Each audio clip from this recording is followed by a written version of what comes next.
I want you to tell us a little bit about it. It was very experimental show. It was very interesting. We spoke about it a little bit. What was, and first of all, you shot in 16 millimeter, which is pretty extraordinary. And can you tell us a little bit about the project and kind of like thematically what was going on there? Well, I'm a big fan of film noir, so it being black and white was definitely a purposeful move. And basically, I wanted to play around with a really short filmmaking, like under 5 minutes. And this, in a metaphoric level, I would say it's like a political film, but I didn't want to make something really big in the Philippine folklore, and I was just using that as a convention and putting it in more of like this American crime drama thing, just to make it, not too explicit, but definitely for those who are knowledgeable of that, it's a little nod to that. Cool.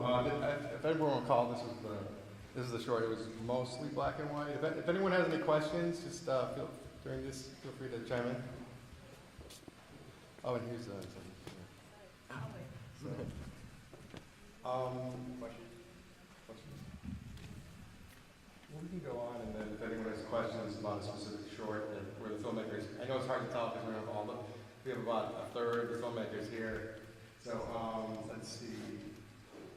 Ziggy? Yeah, we'll try to go on over.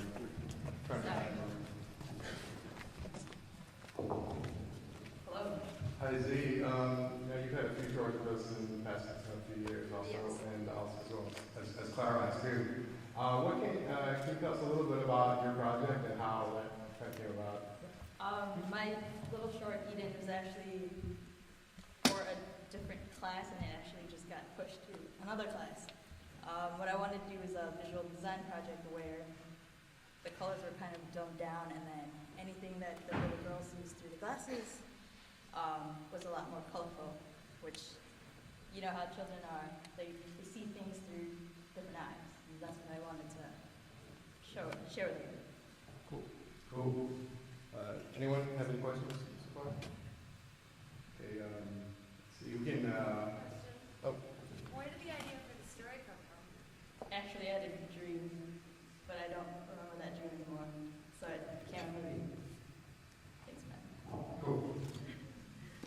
All right, we've also got Sean, and who is Emmanuel?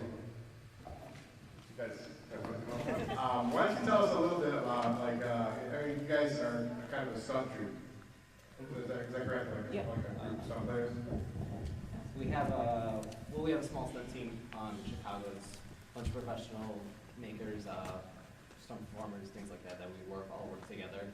We all work all around the nation, in Canada as well. I know there's like a couple different teams in Chicago, so we mostly focus on like martial arts aspects. It's not really something like that. And we got our friend Blood River, who's another choreographer out in LA. We've always wanted to work together. We were supposed to go out there. We flew him out here, and we just created something short. We shot it in the weekend. With the general idea, I mean, we've been wanting to work with them for a long time. Because we've been online friends for probably half a decade. And I'm really glad that we were able to roll this film out to actually give Vlad the opportunity to shine. Because that man has literally started people's careers. He's created shows for people that got people on prestigious stunt teams in Hollywood. And this is the second festival we've been to. We recently came from the Action on Film International Film Festival in California. And it got Best Fight Choreography and Best Martial Arts Action Sequence. And Emmanuel got nominated for Best Male Action Performer of the Year. And I got nominated for Breakout Action Star. Congratulations. Anyone have any questions for the stunt performers, Sean and Emmanuel? Where did you guys shoot that outside fight scene? In Hoffman Estates. So right outside his job. Yeah, I actually work, my day job is I work at a career education, and there's like a park that's literally deserted most of the day, because it's a corporate area, and during the weekends there's no one there. Yep. So, they're all guerrilla style. Why did you guys shoot in the bridge? Because it looks kind of narrow from the way that you guys It is. shot it. Yeah. Yeah. We just have to be Somebody very actually careful. fall off, or? No, literally, I mean, it's probably about, I don't less than 8 feet wide, and so Vlad's a pretty tall big guy, and so he just had to maneuver the camera around handheld. I mean, that's how we shot the whole film, except for a couple of the dolly shots in the beginning, but that's really about it. Yeah, the one wide shot where I do the drop kick, I know, like Vlad was, like we were literally in a space like about this big here, and Vlad was all the way across the pond. So like, for just shots like that, we have some really candy waves. Yeah, we just made it up on the fly. So, I know your film, I think, people first started hearing of it earlier in the year because you kind of went with, it's starting to become a big trend in a good way to get films off the ground is through, what they call crowdsourcing. Can you talk a little bit about that campaign? Okay, so I did this film for my second year at NYU, and basically have to come up with the money ourselves. So there's this new thing, online campaigning, and there's Kickstarter and Indiegogo, and I used Indiegogo, and it's a platform for anyone to donate money to a cause, and so I did this for my film, and I just put up a trailer of my film, and a lot of people responded, so really cool. Cool. Yeah, I mean, the other great thing about it was that it's almost like a preview for projects that are coming out. Like some people will get interested in the project even before that stage is complete, so it's really cool. Yeah, it's also a lot of pressure because it's like you don't want to disappoint anyone after that, but that's motivation. Well, obviously you had a very, there's a very distinctive theme throughout the entire film. Can you talk a little bit about the story and how you arrived at just the various ideas in the story and how you kind of relate them through the script? Well, I always wanted to address skin bleaching. I think it's a big issue across the world, not just in Filipino communities, and I thought the best way to address it was through comedy, and that's my style. So I had all these ideas, and it came together pretty well. I feel like it's better addressed through comedy. I didn't want to depress people, and I feel like it reaches a bigger audience if it's through comedy. So. Did anyone have any questions for Jess from Bleach? How long was production? 6 days. Where was it shot? I shot it in San Francisco. So, Are you enjoying the cold? This cold? Yeah.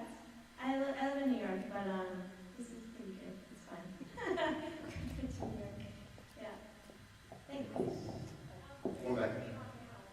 What's that? I'm still in school, and our next project is a commercial, and I'm shooting on Tuesday. I just came here because I wanted to escape production, but it's a dim sum site in a dim sum restaurant, so I should probably talk to those guys. I'm not gonna be. One of our sponsors, Comcast, they took a great interest in short films, and it was just, I think, just that idea of it seemed very exciting to them. So they decided we would collaborate on a short film award, and it's our first jury award, and it's our first award category in which we've had a cash prize. So it's been pretty interesting.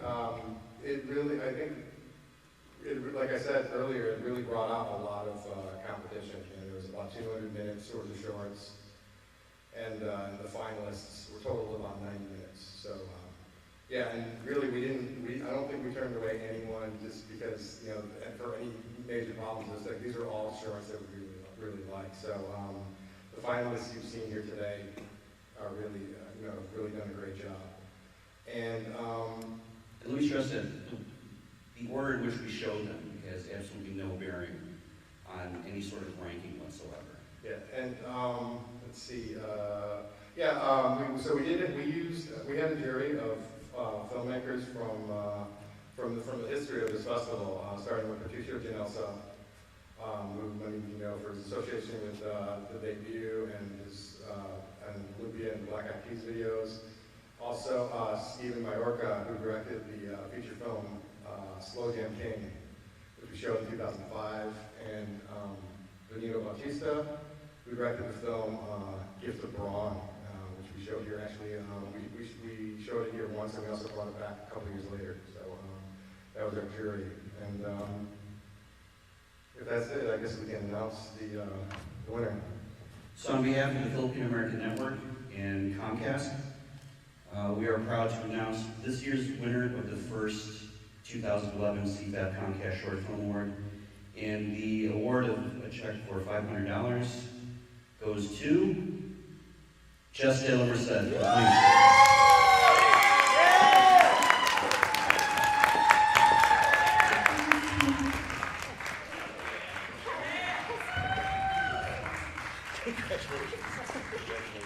Congratulations, Jeff. I know we just had to go there, but Yeah. whatever you'd like to say. No, it's. You have anything to say? Okay. Thank you so much. Well, do you have any, so is this just the start of your festivals? Yeah, this is my first festival. I got into the Manila Film Festival. It's just for exhibition. That's next week. It's really exciting because my dad gets to see it. He's over there, so we'll see. This is the first one. Thank you so much. Congratulations. One thing that I noticed personally, I had no idea until Jonathan brought it up that she brought it up that she was still in school. Oh. So, I mean, I really think that this film demonstrates a level of filmmaking that shows a lot of maturity for someone of her experience, and it's she's a real up-and-coming talent that I think everyone should be on the lookout for. Congratulations to all the finalists. Thank you for everybody who submitted, and congratulations to all our finalists. It was a relatively, I mean, we watched all the shorts, and it was pretty close. I mean, everything was very, very good.